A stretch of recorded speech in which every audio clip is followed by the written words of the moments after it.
partai politik peserta pemilu. Itu dilakukan bulan September 2017. Sudarlun Partai Amanat Nasional Aceh menargetkan kadernya bisa meraih minimal 1 kursi setiap 1 daerah pemilihan untuk setiap tingkatan pada pemilu legislatif atau Pileg 2019.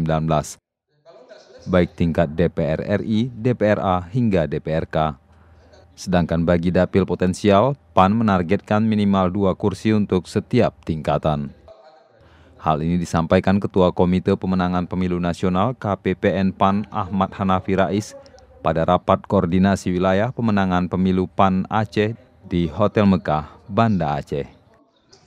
Untuk seluruh kader daerah fokus untuk melakukan verifikasi, ya, rekrutlah anggota PAN yang baru ini sebanyak mungkin, ya, dan kemudian diberi kartu tanda anggota, ya. Dan yang kedua adalah fokus kerja-kerja pemenangan politik untuk Pileg 2019. Target yang diberikan 121 kursi ini memang sangat memungkinkan kalau kita lihat sekarang.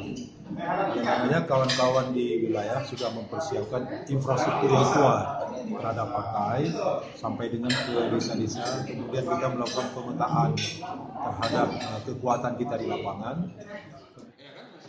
Dari Banda Aceh, Mas Rizal, Serambi On TV.